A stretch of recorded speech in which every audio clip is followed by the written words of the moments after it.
ओम नमः शिवाय ओम नमः शिवाय ओम नमः शिवाय ओम नमः शिवाय ओम नमः शिवाय कर्पूरगौरं करुणावतारं संसारसारं भुजगेन्द्रहारं सदा विशन्तं हृदयादिबिन्दे भवं भवानी सहितं नमः। ओम नमः शिवाय ओम नमः शिवाय। आज हम लोग शिव महापुराण के रुद्र संहिता प्रथम सृष्टि खंड ऋषियों के प्रश्न के उत्तर में नारद ब्रह्म संवाद की अवतारणा करते हुए सूत जी का उन्हें नारद मोह का प्रसंग सुनाना, काम विजय के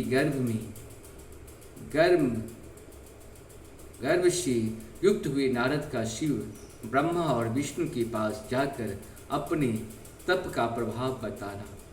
इस तरह से हम लोग आज 33वां श्लोक होगा हम लोगों का, मतलब हमारे हिसाब से 33वां होगा, और इस सब का कहीं न कहीं आप लाभ उठाएं। जय हिंद जय भारत में आप सबों का स्वागत है। मैं राम नरेश शाह, और जय हिंद जय भारत में संपूर्ण गीता का सार हिंदी और संस्कृत में उपलब्ध है।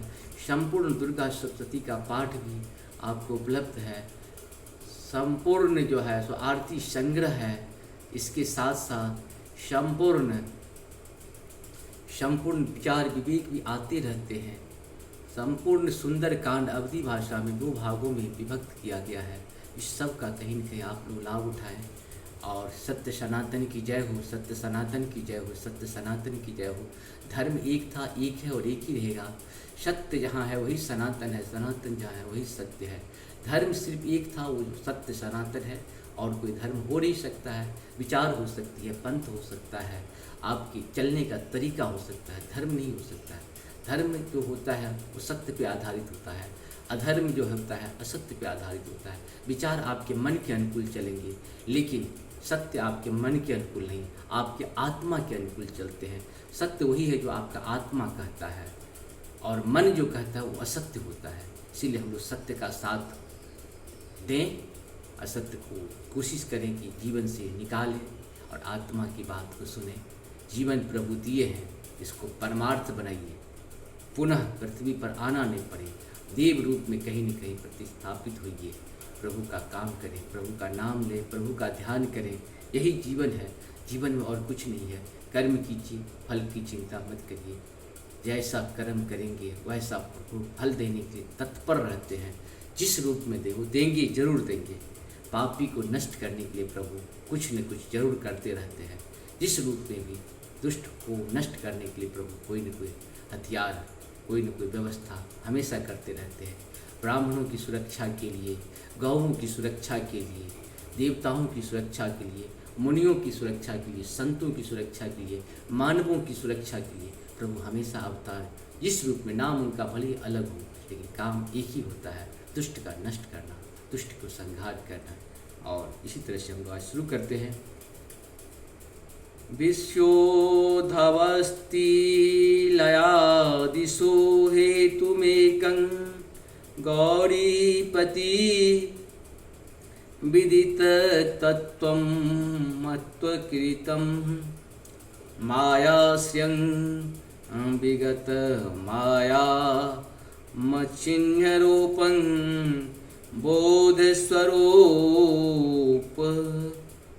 स्वरूपं मलं हि शिवं नमामि। जो विश्व की उत्पत्ति, स्थिति और लय आदि का एकमात्र कारण है, गौरी गिरिजा गिरिराज कुमारी उमा के पति हैं, तत्वज्ञ हैं, जिनकी कीर्ति का कहीं अंत नहीं है। जो माया के आश्रय होकर भी उससे अत्यंत दूर हैं, तथा जिनकी स्वरूप अत्यंत अचिंत्य हैं, उन विमल बोध स्वरूप भगवान शिव को मैं प्रणाम करता हूँ। वंदे शिवं त्वं प्रकृतेर्नादि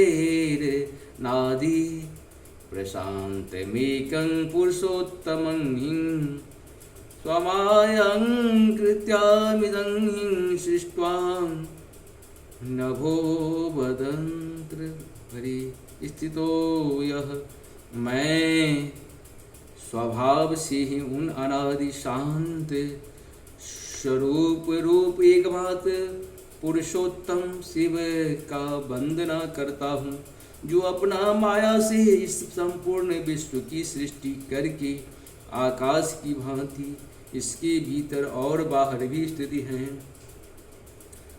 वंदे अंतरस्थ निज गूढ़ रूपं शिवं स्वतः शस्त्र पुष्टिमिदं विचष्टे जगन्ति नित्यं परितो भ्रमन्ति यत् सन्निधो चुंबलोकं तम। जैसे लोहा चुंबक से आकृष्ट होकर उसके पास ही लटका रहता है, उसी प्रकार ये सारी जगत सदा सब ओर से जिसके आसपास ही भ्रमण करते हैं। जिन्होंने अपनी ही इस प्रपंच को रचने का विधि बताई थी, जो सबके भीतर अंतर्यामी रूप में विराजमान है तथा जिनका अपना स्वरूप अत्यंत गूढ़ है, उन भगवान शिव का मैं सादर वंदना करता हूँ।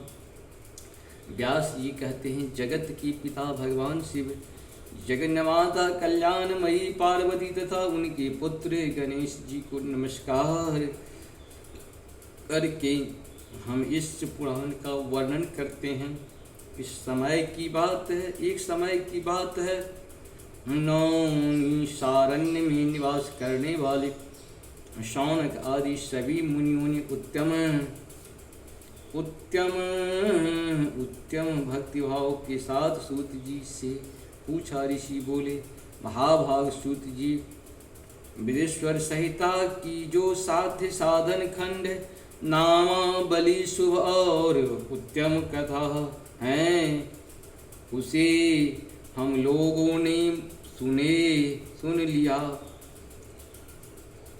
उसका आदि भाव बहुत ही रमणीय है तथा वह शिव भक्तों पर भगवान शिव का वात्सल्य स्नेह प्रकट करने वाली है। विद्वान, अब आप भगवान शिव के परम उत्तम स्वरूप का वर्णन कीजिए, साथ ही शिव और पार्वती के दिव्य चरित्रों का पूर्ण रूप से श्रवण कराइए। हम पूछते हैं, निर्गुण महेश्वर लोक में सद्गुण रूप कैसे धारण करते हैं? हम सब लोग विचार करने पर भी शिव के तत्व को नहीं समझ पाते। सृष्टि के पहले भगवान शिव किस प्रकार अपने स्वरूप से स्थिति होते हैं, फिर सृष्टि के मध्य काल में वे भगवान किस तरह क्रीड़ा करते हुए सम्यक व्यवहार वार्ताव करते हैं, और सृष्टि कल्प का अंत होने पर वे महेश्वर देव किस रूप में स्थित रहते हैं।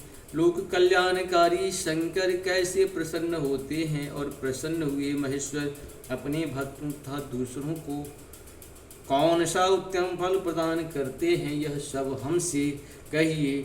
हमने सुना है कि भगवान शिव शीघ्र प्रसन्न हो जाते हैं, महान दयालु हैं, इसीलिए अपने भक्तों का कष्ट नहीं देख सकते।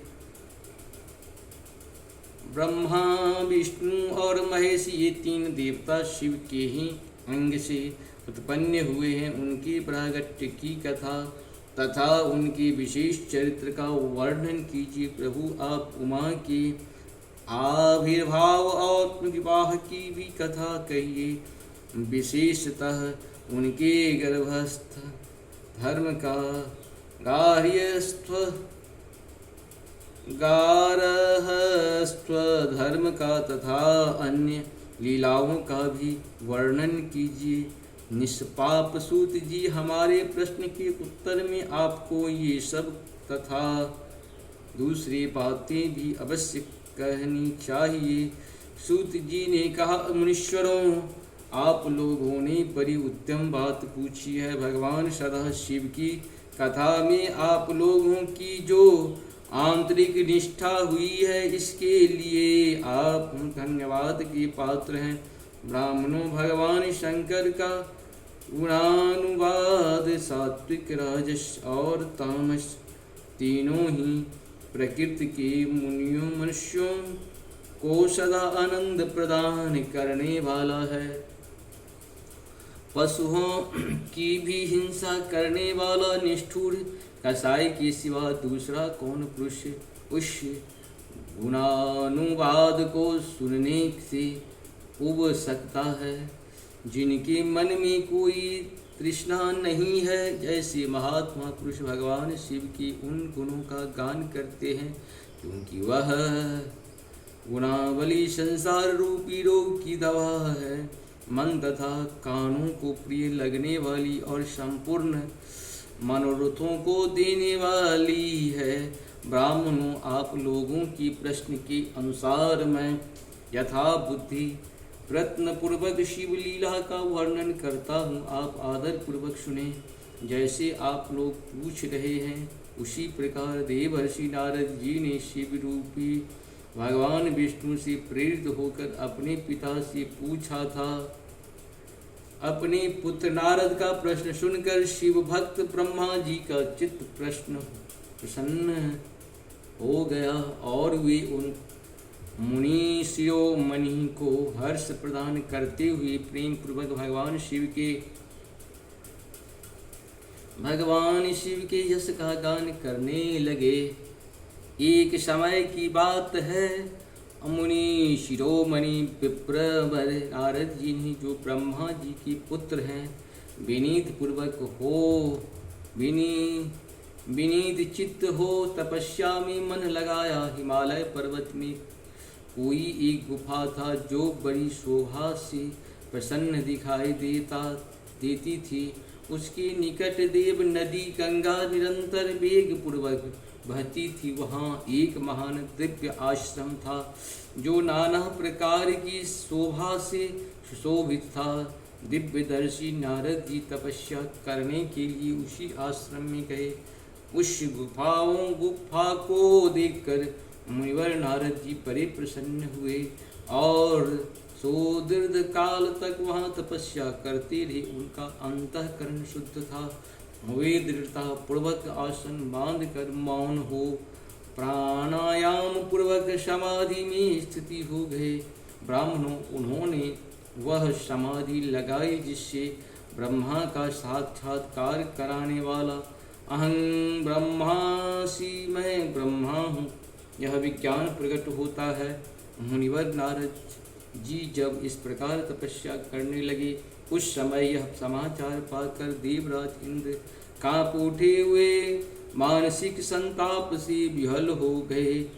ये नारद मुनि मेरा राज्य लेना चाहते हैं। मन ही मन ऐसा सोचकर इंद्र ने उनकी तपस्या में विघ्न डालने के लिए प्रयत्न करने की इच्छा की। उस समय देवराज अपने मन में कामदेव का स्मरण किया।